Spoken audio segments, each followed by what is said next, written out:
It's a great honor to introduce Siyuan. I think it was the fall of 2017 when he officially joined our lab, the MCube lab. And that was after some time working in Ted Adelson's group.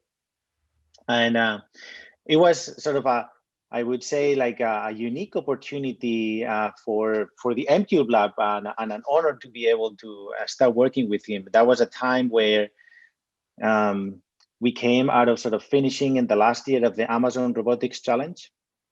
And one of the big realizations I think that we got from that sort of intense period was that there was an intense need and in our work, and we believed in the robotics community's work, to invest into adding tactile feedback or distal feedback, distal sensing into so the reasoning of how our robots approach contact. And here we were thinking how our lab was going to ramp up fast enough to be able to push forward in that direction. And was just at the same time that Siyuan was knocking on the door saying that he wanted to join the lab. And so it was a fantastic opportunity. And whatever happened after that, I guess that's Siyuan's to explain. But if one looks at Siyuan's sort of breadth of research, it would be easy to think of him as a one-man orchestra, right? So Siyuan, so he designs sensors and he builds sensors, and he has written the embedded code for almost all of the systems we use in the lab, and he programs low-level robot motions, and he builds robotic systems. He does perception, and he sort of implements great learning systems that sort of show performance that it's sort of inspiring to see. But I think that sort of misses a little bit of the point of what Siyuan has represented in the lab, because alongside that, Siyuan has shown, I would say, one of the most collaborative attitudes in our group, right? I think that there's very few people in the lab that hasn't benefit from or hasn't learned from having Siyuan right next to us. We've learned from you, Siyuan, so much, and he has always been that person ready to jump to help. And of course, in any project in the lab that involves tactile feedback, but in many other projects in the lab too. So thank you very much for that, Siyuan. It's been a great adventure of these years. So please go ahead. Thank you, Alberto, for the generous introduction. Hello, everyone. Thanks for being here to join my PhD thesis defense. Today, I'm going to talk about my thesis on high-resolution tactile sensing for reactive robotic manipulation.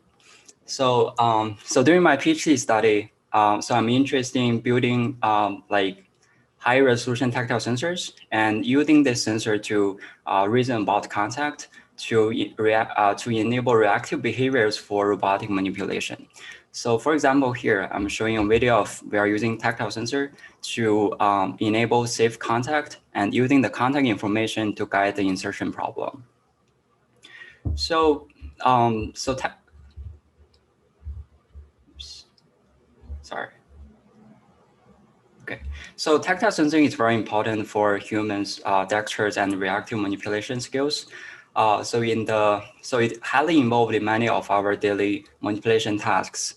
For example, so I'm showing 4 videos here, like showing cutting, folding, screwing, and placing. So when we do all those things, it's so natural that we are almost forget that we are actually using tactile sensing to detect contact, to detect and control the contact state. So what I mean contact state is whether it's sticking or sliding, because sometimes you want to stick to the surface of the object. Sometimes you want to sliding along the surface profile. And so we definitely do estimate and control object poses, especially when we are doing some in-hand manipulation. And so we can do force control by using our tactile sensing. So I think all of those functions enables our super dexterous and reactive manipulation skills. So I think to enable the same dexterous and reactive behavior for robotic manipulation, we should also give good tactile sensing capabilities to robots. So in the past decade, there are many different kind of tactile sensors has been made.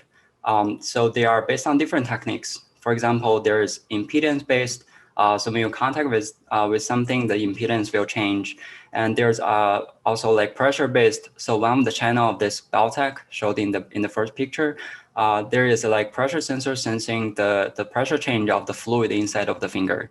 And there's also capacity-based like robotic gripper, and there's also fiber optics-based. So all of those sensors has its own characteristics can be applied in different manipulation tasks. So the type of sensor that I'm interested in is variant-based, or you can say camera-based tactile sensor.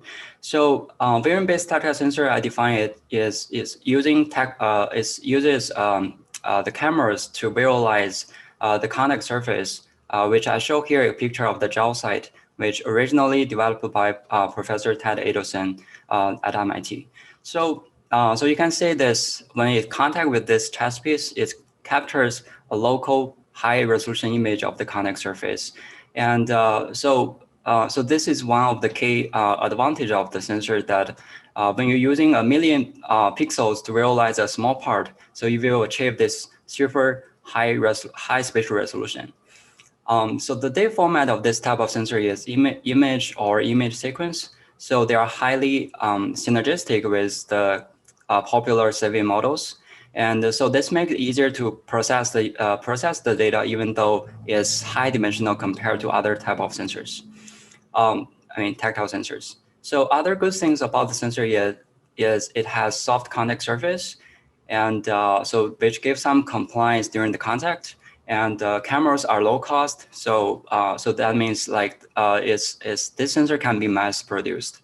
So so the sensor is getting more and more recognized and popular in the robotics manipulation community. So here I'm showing several of the other sensors that are using similar techniques.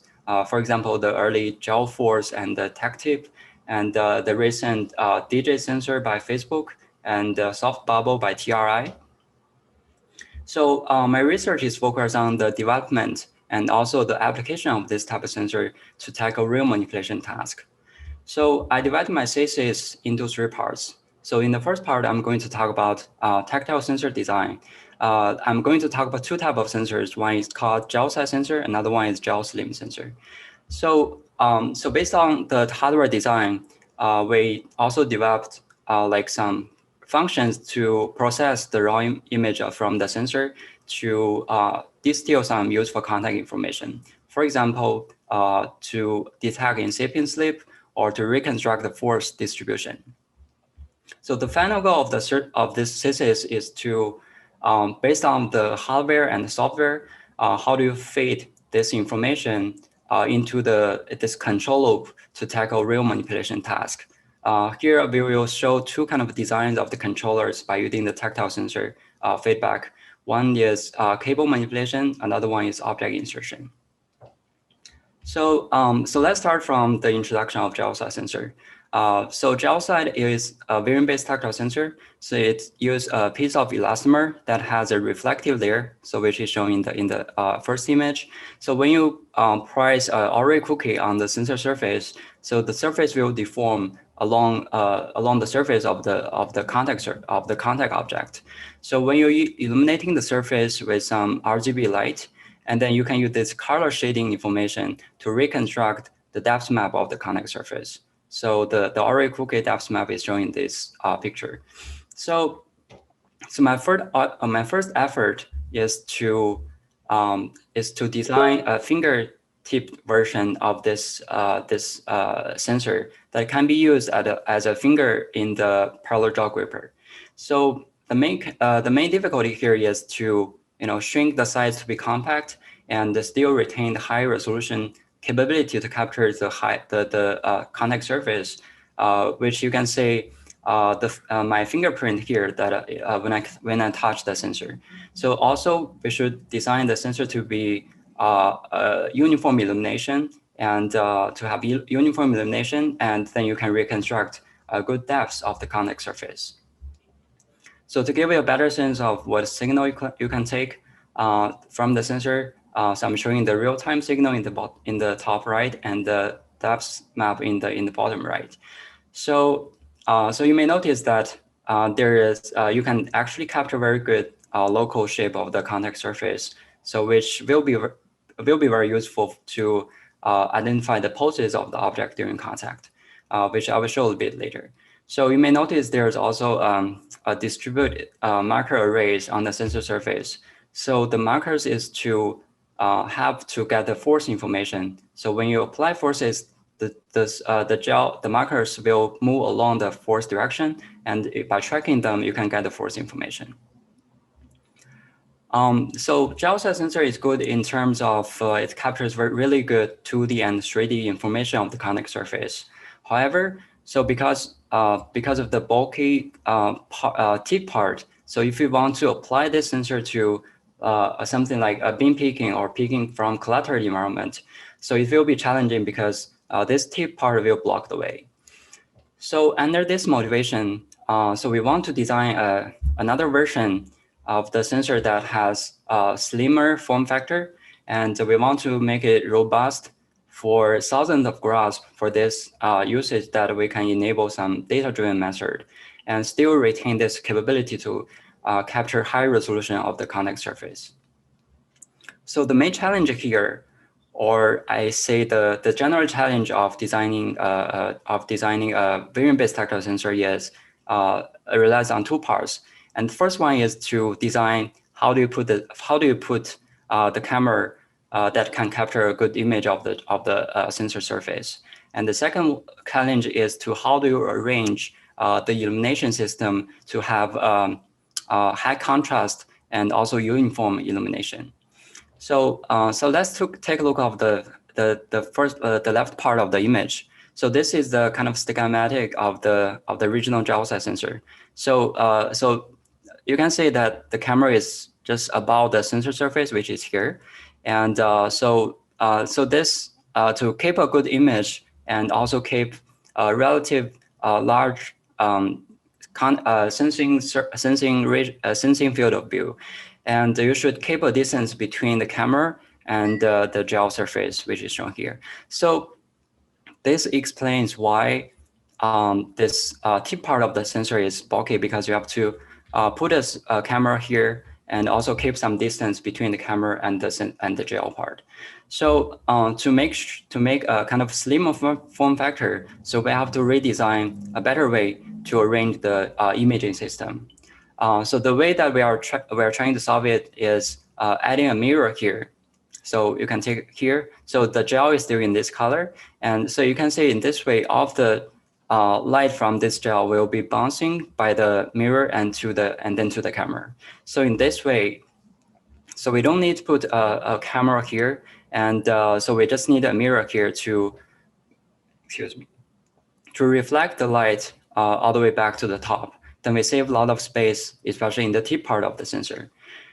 So the second challenge is to design a uniform and also kind of incident angle of illumination to enable high contrast and uniformity through our entire gel. So so the way we are doing this is, so we design kind of a curved acrylic, which you can see from the middle picture, that then this kind of acrylic will acting as a kind of waveguide. So all the lights starting from here will be bounced twice and then enter the gel part. So when there's contact to the gel, so the light will be bounced back to this mirror, and the mirror reflects the light into the camera part. So in this way, we achieve a kind of a very compact and slim form factor, but still captures the whole sensing region of this gel. So to give a sense of similarly, I've give you this showing this video to show you what kind of signal that you can get. So you can still see the sharp geometry information when I push the screw.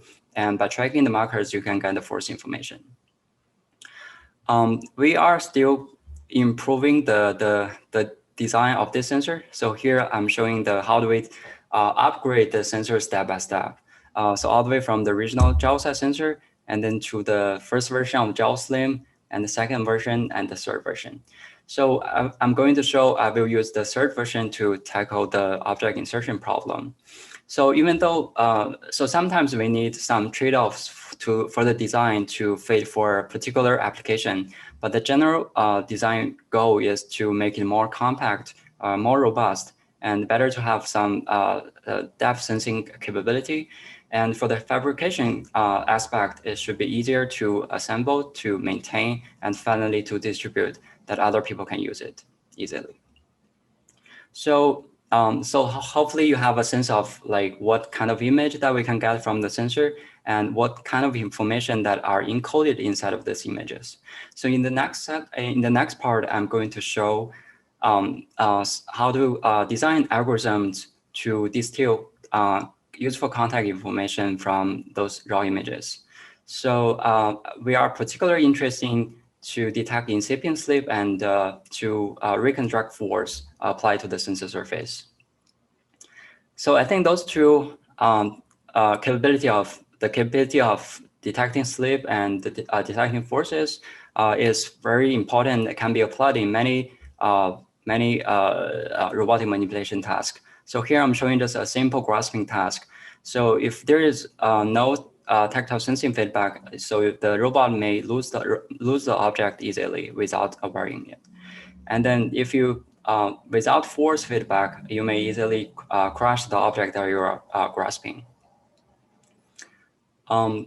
So I think this sensor has some unique advantage to detect slip or incipient slip. So because we can visualize what exactly happening on the sensor on this grasping surface. So so by analyzing the patterns in the contact region, so we and using some proper algorithms, we can probably detect slip without any prior knowledge of this contact object. So we divide the problem of detecting slip or incipient slip to a classification problem to declassify the contact state, whether it's in sticking mode or sleeping mode. So let's talk about the sticking mode first. So in the sticking mode, so the gel moves together with the object between the finger, and so if we assume the object is rigid or is at least more rigid than the gel, so we can conclude that the gel should move with the object as a rigid body motion. So here I'm showing a video of I'm trying to push or drag a little bit of the object. So because of the compliance of the gel, so the gel will move together with the object. So if we under this rigid body motion constraint, so we can actually simulate the ideal rigid body motion for each of the marker. And we are using the yellow marker to track the real marker motion, and using the red color to track the ideal marker motion under the rigid body motion constraint. So here, because the two field aligns pretty well with each other, and you cannot say the right one. So however, if I push too hard, and slip will happen. And so slip happens when the gel cannot follow the motion of the object anymore. So before fully detached between the gel and the object, so there is a phase that, so some part of the gel is still moving together with the object, and some part of the gel cannot follow. So we call this period as incipient slip. So if you say the two field, one is still the yellow marker is still tracking the real motions, and the red marker is still using the rigid body motion constraint to simulate the motion of each marker. So if slip happens, and you can clearly see the difference between the two fields, especially in the peripheral region of the contact. So that's the part start to slip first. And so this is exactly the way that we can predict that slip will happen if we say the difference between these two fields. So here I'm showing a case of this translational case, and this algorithm can naturally adapt to the rotational case or both translation and rotation case. So here I'm trying to rotate the object a little bit, but without slipping. And if I push too hard to rotate it, so we can say that the difference between these two fields, especially in the peripheral region of the contact surface. So we can apply this technique to a bottle cap screwing task. So here, for example, so we're giving a screw here, bottle cap here, and without screwed, and then we grasp the bottle cap with smaller force beginning, and then we do slip control for the horizontal space, which we are using, showing the grasping force in the top, and then we are doing PD control in the z-axis of this robot to minimize the macro motion in the y-axis. So you can say in the beginning there is no slip, and then when all the way to the end, slip will happen, and then we will gradually increase the force until the maximum force is exerted. And then you can see the bottle cap is firmly screwed.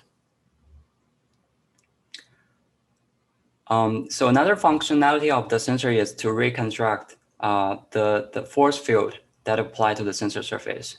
So this is also the most question that I get because the raw output of the sensor is just geometry information of the contact surface. So how do you connect this image to the force that apply to the surface? So the basic idea here is so from the raw image that we can extract two sources of information. And the first part is the depth information that represent the motion of the gel in the z-axis. And so we can also track the macro motions that represent the motions in the lateral space. So if we combine these two, so we can get the gel deformation in the 3D space. So then if you know the Young's modulus and Poisson ratio of this material, so you can use finite element method to reconstruct the force that applied to the sensor surface that will result in this gel deformation. So here, so to be more accurate, it should be inverse finite element method. And so that's the rough idea of how do we reconstruct force from the images. And here I'm showing showcase two force reconstructions when the robot is holding a ball, and when the ball is inserted into this kendama, and one is under graduation under this different forces, and you can see different force distributions. So as I mentioned, the final goal of this thesis is actually to apply this sensor and also the information distilled from the sensor to design controllers to give feedback in the real manipulation task. So here we are going to talk about two applications. One is cable manipulation, another one is object insertion. So I will show very different kind of designs of controllers. So before I go into the details of these two applications, I want to highlight a unique feature or advantage by designing controllers with this type of sensing feedback. So which is you can do simultaneously contact state control and also object state control. So for contact state control, what I mean is you can control the contact state to be whether in sticky mode or sliding mode. And for object state control, sometimes because you can capture the geometry information of the contact surface that can be used to localize the pose of the object in hand. And sometimes you can detect the collision signal between the object and the environment, and then using this information to identify the pose of the object that you're grasping relative to the surrounding environment. So of course, this is based on the capability of the sensor that can sense these two type of sensing signals. And so the idea of controlling contact state and object state simultaneously are used in both of these two applications. So let's talk about the cable manipulation first. Cables are everywhere, and so cables are deformable and has infinite degree of freedom. So this makes it hard to manipulate them. So in particular here, we are interested in a task of grasping one end of the cable and sliding along with another hand all the way to the end to another end of the cable. So this task is challenging in terms of two aspects. And the first one is, as I mentioned, you have to modulate the contact state to be sliding mode, and then by modulate the grasping forces. And the second challenge is to modulate the gripper pose that you want to make sure the cable always in hand because it's deformable. So if you do not do any control, you will lose the cable easily because of the deformation of this material. So to tackle this problem, we designed a robot system that includes these four parts. And the first part is the tactile reactive gripper. So as I mentioned, so we want to do the modulation of forces online during this sliding motion, that we need a gripper that has a high bandwidth that can modulate the force with 60 Hertz. And second module is tactile perception. So we use the tactile sensor to estimate the pose of the cable in hand. And also we track the markers of this tactile sensor to approximate the friction force during the sliding. So the last two parts are the controllers. One is to control the grasping forces, and another one is to control the poses of the gripper. So as I mentioned, we use tactile sensors to identify the pose of the cable in hand. We also,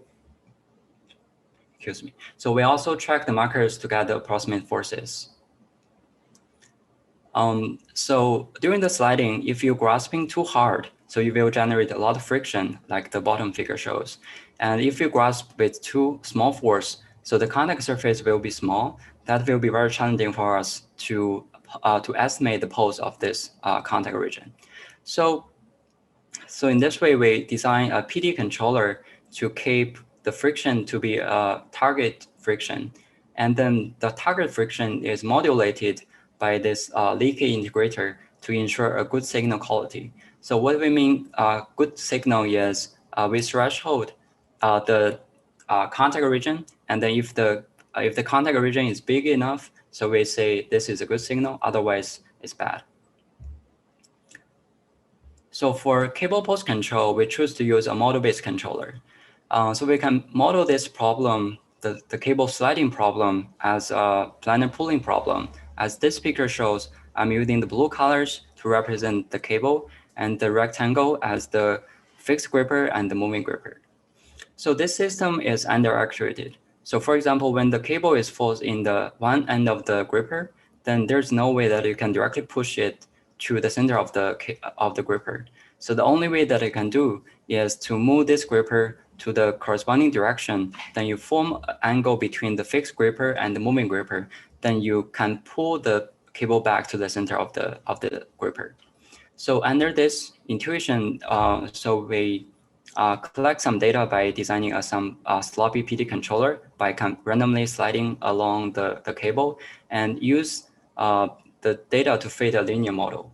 So the state parameters that we're using here is the pose of the cable in the hand, which is the y, the distance between the cable to the center of the gripper, and the orientation of the cable in the hand, that is the theta.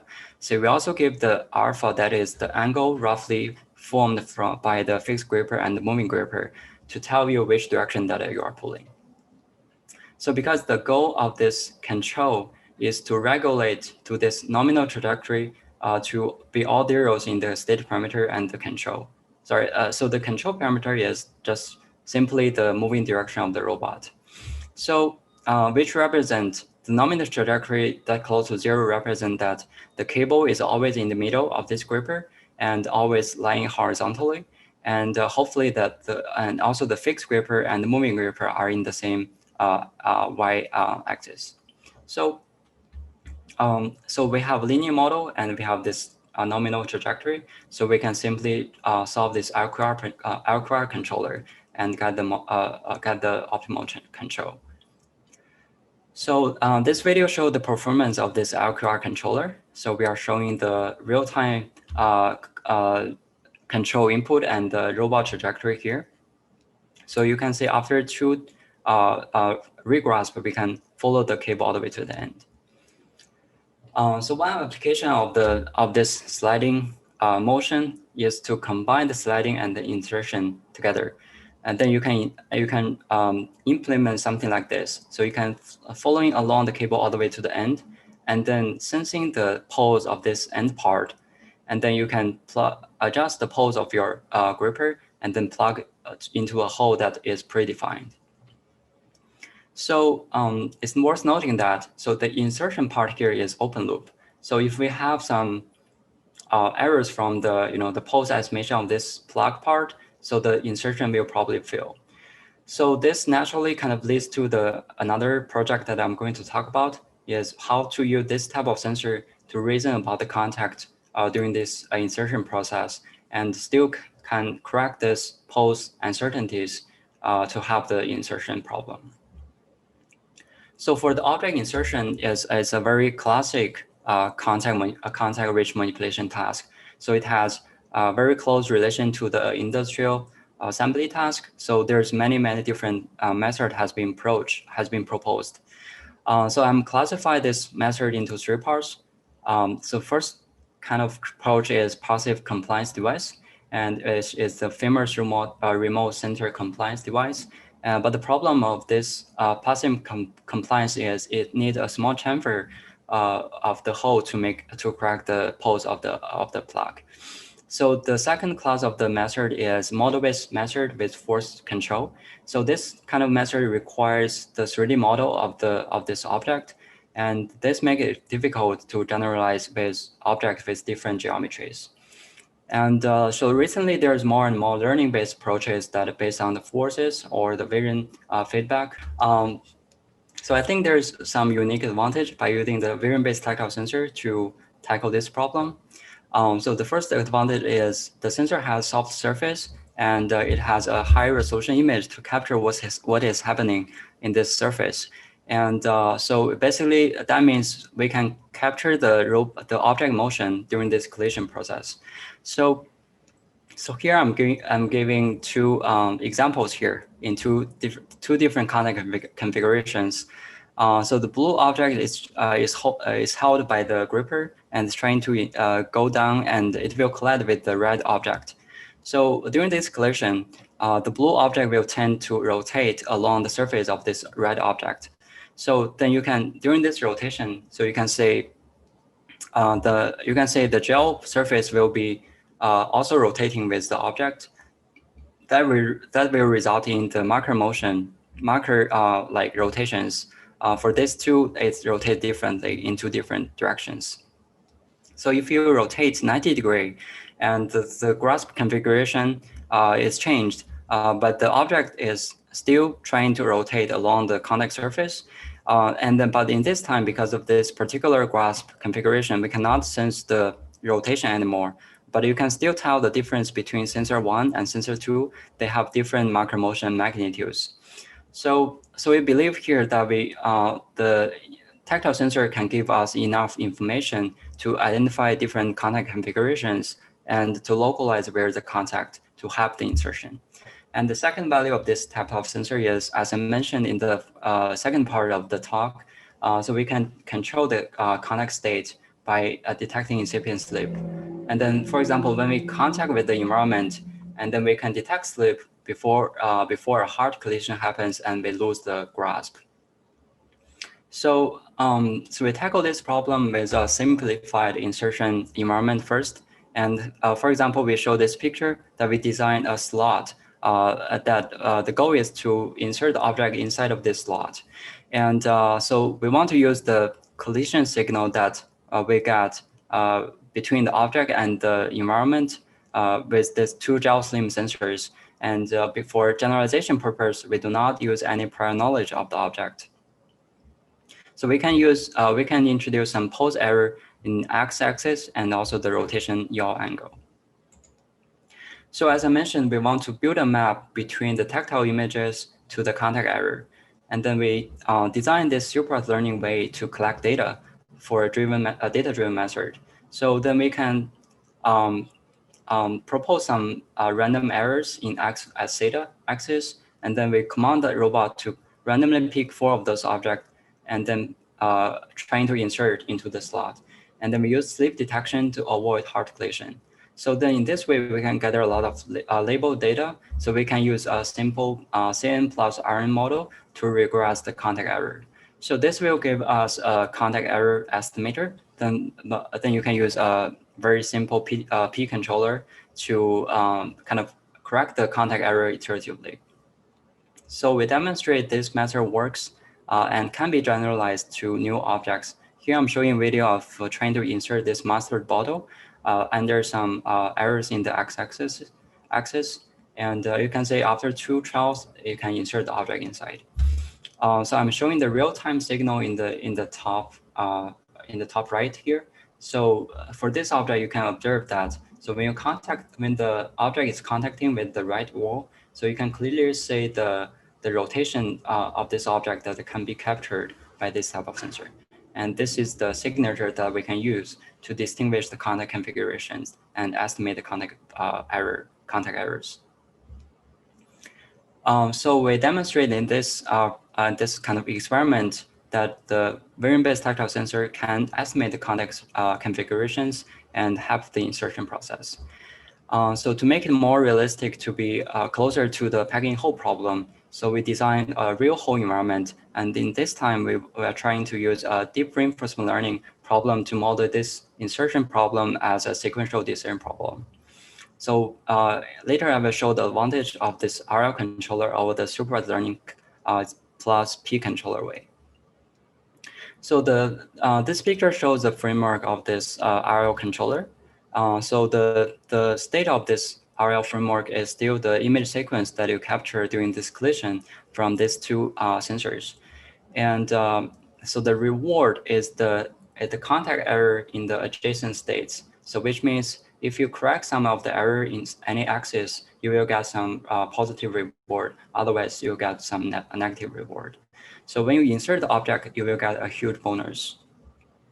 So we throw this image sequence into the neural network here, and then we output some action that's the correction in the x, y, and theta directions, but still in the planar space. I want to highlight that we are trying to predict the actions in the gripper frame. So then this policy will work in not dependent on the definition of this world frame. So we are using a TD3 algorithm that is off policy to be more data efficient and is actor critic. So for the actor model, we are still using the CN plus RN model to map directly from the 2 image sequence to the x, y, theta action space. But there is something different in the critic network that because we know exactly the whole position and we know what action that we took in each step, so we can directly know the contact error in any state. So we directly throw the contact error in x, y, and theta plus the action that we took to regress the Q value for the critic network. So in the following 3 slides, I'm going to talk about the controller design choices that we made to make sure the RL network works better. So the first design choice is the curriculum training.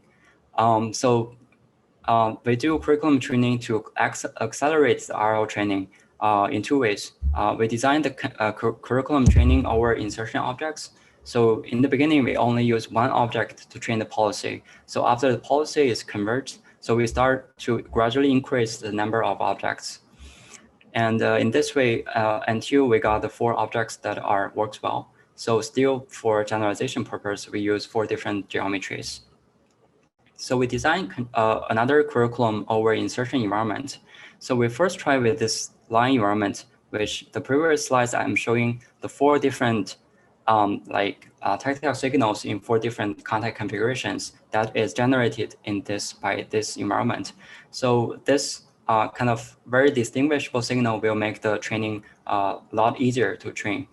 And then after this converged, so we will use this policy as the start of the next environment. Then we start increasing the constraint in the XY space to get a corner and to get the U-shaped to get a whole environment eventually. So another type of choice that we made is the tactile representation. So we found that different tactile representation will affect the generalization of the RL policy. So for example, in the beginning, we are using the RGB image, and which contains all the information, includes forces, but it also include some features that like geometry and texture of these 4 training objects. So when using this policy, it's easy for this policy to use this this kind of object specific information like geometry and texture to help the insertion problem. So we design another representation that is marker flow that we simply remove all the RGB values, only keep the marker locations here. So in this way, we keep still the useful information that we think is the forces and object motion during this collision, and we remove all the geometry and most of the geometry and all the texture information. So we will show later that the marker flow representation will perform much better when we apply this policy to new objects. So the last choice is whether using force torque sensor or tactile sensing. So force torque sensor is the most popular sensor that are used to tackle this problem. So we train this policy to compare which sensor that can give you more information for this task. To give you a sense of the training process, so this is a video train showing this training in different scenarios. And so the whole training takes around 8 hours, and we take around 3,000 data. So in the next, so after we train all of those policies, some of the baseline, some of the target policy, and then we test those policies with 250 insertion tests with different initial pose error, and for each of this object. So we test on the 4 training objects and these 4 novel objects shown here. So in the next few slides, I'm going to show you some performance of the RL policy with curriculum and with the with the marker flow representation. So this is for the Q-body. You can see after few trials, and the policy can insert the object inside.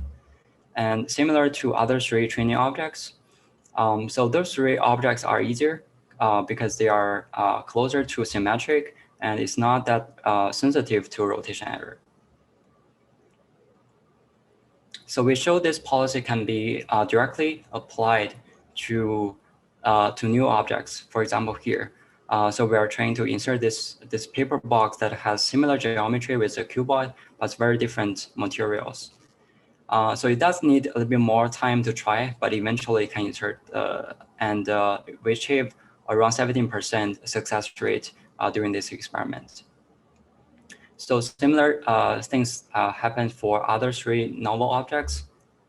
And so bottles and the small bottle and phone charger is easier.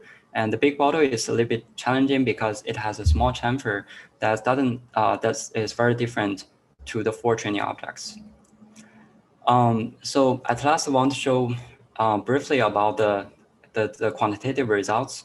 And so here we are showing that the best policy that we get is the RL training policy plus curriculum training plus marker flow representation. And so here I'm showing the first line is the success rate, and second line is the average number of times to insert the object. So you can say for both of the training and the kind of new objects, so the performance of this RL star policy are pretty well. So the paper box is dropped to 70%, but still this is the best performance that we can get from this of these policies. So we compare the baselines of supervised learning policy that are used in the first experiment I mentioned. So we compare the policy without curriculum training and the policy that with RGB image as the representation. So all of those has much lower performance, especially in the novel for the novel objects compared to the performance of the RL star policy. So I want to highlight a little bit the comparison between the tactile sensing and force torque. So the force torque sensor has a unique advantage for objects with symmetric shape. For example, it does really well for cylinders and elliptical cylinder and those 2 bottles. But it has trouble to reason about the contact error in the rotational case. So in this, so then it does pretty well, pretty bad for the cuboid and the phone charger and the paper box. So we believe tactile sensor can give you more information, especially to identify the pose error in the rotational axis. To summarize this control part, so I talk about one cable manipulation that we are using the distilled force and object pose information to feed into a model-based controller. And I also talk about the tactile-based object insertion when the dynamics model is challenging to generate, especially without any prior knowledge of the object. So we choose to use an end-to-end fashioned reinforcement learning policy. So to highlight again, so both of these two tasks, we are using the idea of controlling both the contact state and object state. So for the contact state, the cable one, we are trying to sliding smoothly by modulating the forces. And for the insertion, so we are trying to make sticking contact. And for the object state, the cable side is trying to maintain the cable is always in the center of the gripper. And for the object insertion, so we are actually trying to align the pose of the object with the hole. So, all right, so this is my last slide. Overall, to summarize, so I kind of present my effort to enable the reactive behavior for robotic manipulation with tactile sensing. And by kind of designing two types of sensors, one is GelSide and GelSlim, and they can provide rich information. And by using the algorithm that I propose, that you can detect incipient slip and you can reconstruct the force that apply to the sensor surface. And finally, I demonstrate or shows examples of how to design controllers with this type of sensing feedback to tackle cable manipulation problem and tactile-based object insertion. So before I end the talk, so I want to highlight some future works that I think are interesting and important through the three aspects. So the first one is the hardware. So I think one of the limitations for developing or do research on tactile sensing is, as I mentioned at the beginning, so people use different tactile sensors, and tactile sensors giving very different tactile sensors give very different tactile signals. So this will make it hard to share knowledges through the community. So I think by making the sensor, this type of sensor, more modularized, and then make it more easier to assemble, to maintain, and finally to distribute. And when more and more people can use this sensor or fabricate the sensor easily, and I think things will getting much better. And for the perception side, I think I demonstrate the power of real-time tracking the motion, the object pose of the cables in the cable manipulation task. So cables are special and has those unique geometry feature. However, there's some object doesn't have this distinguishable features by using this local tactile image. And then in this case, we can combine a global view from the variant sensors. And I know there's many good algorithms has been proposed to do pose estimation with variant sensor. And I think by combining variant and tactile from both global view to the contact constraints, will make a better state estimator. And combining this real-time state estimator and the contact state information and contact forces, it will enable a lot of model-based controllers that requires this kind of sensing feedback. So the last one is for the application side or control side. I think the sensor had a great potential to for deformable objects manipulation. Excuse me. So not just for 1D cable that I showed, but also for 2D and 3D objects.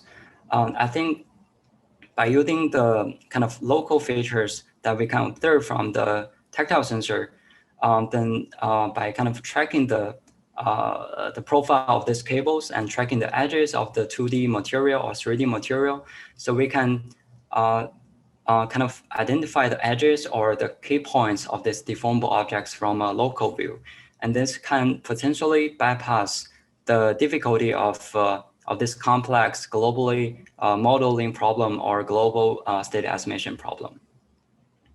Okay, so that's conclude my talk. So before I go to Q&A session, so I want to acknowledge some important persons during my PhD study. First of all, I want to acknowledge, say thank you to my advisor, Professor Alberto Rodriguez.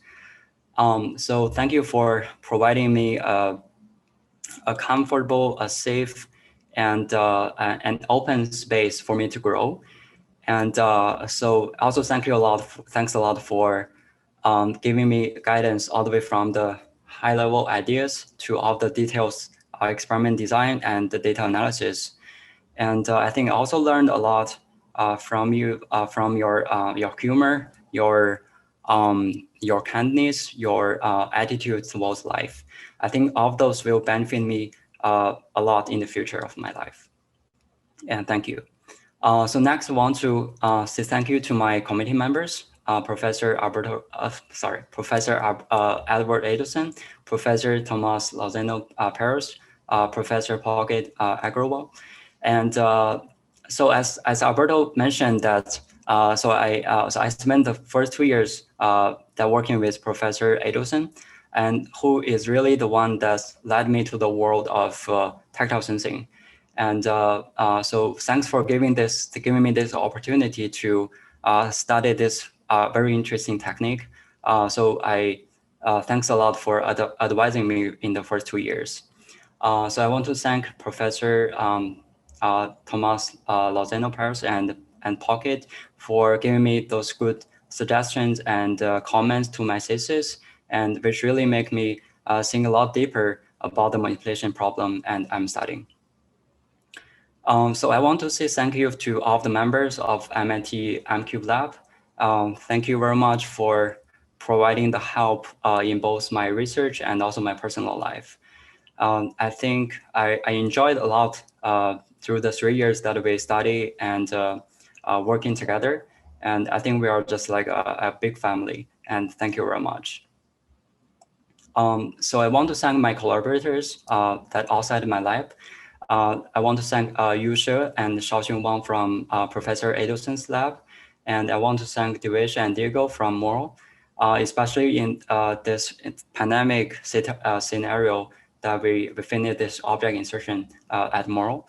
And so I want to say that I'm very much enjoyed the work that we do together, and hopefully we can still continue our collaboration in the future. So last but not the least, I want to thank my family. I want to thank my parents and my sister. So obviously it's not easy to be apart for so many years that during my study at US. And thanks very much for the constant support and understanding and love. So I want to thank my wife, who gives me the strongest support and love. And thank you for always be here no matter what. All right, so next, welcome questions. Thank you.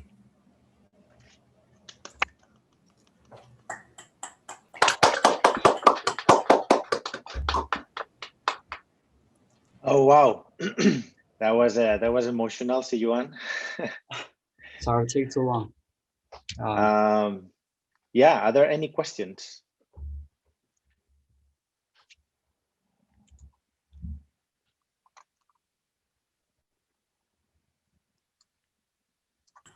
I have one. I'm kind of curious for these insertion policies. Like, was there a specific reason why you have sort of this discrete step of like going down, coming back up, going back down, versus something that's like more smooth and continuous, that's sort of always sort of trying to wander towards the whole more continuously? Yeah. So thank you. That's a great question. So I think so that's definitely the future work that we want to extend the work to. So I think there's two challenges for this continuous like motion for the insertion. And the first one is I think how do you make sure the object is always stable during your exploration, and you have to make a very good control or using your sleep detector to maintain the object is always stable.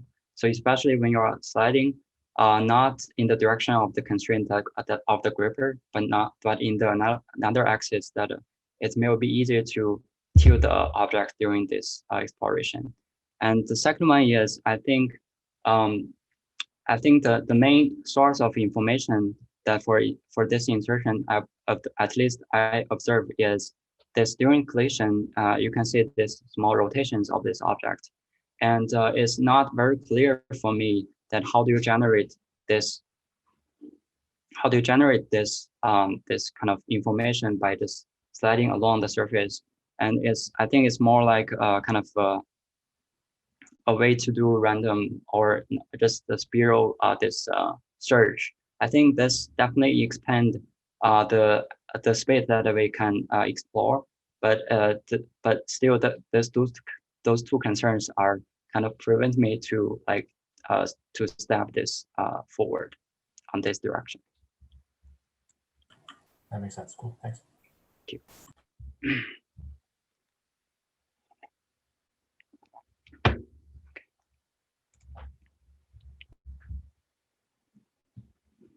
Any other questions?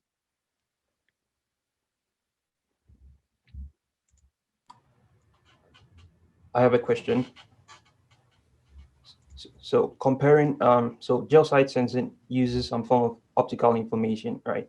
So comparing that to tactile sensing in the human hands, which kind of information do you think is lost by using optical sensing? I think so.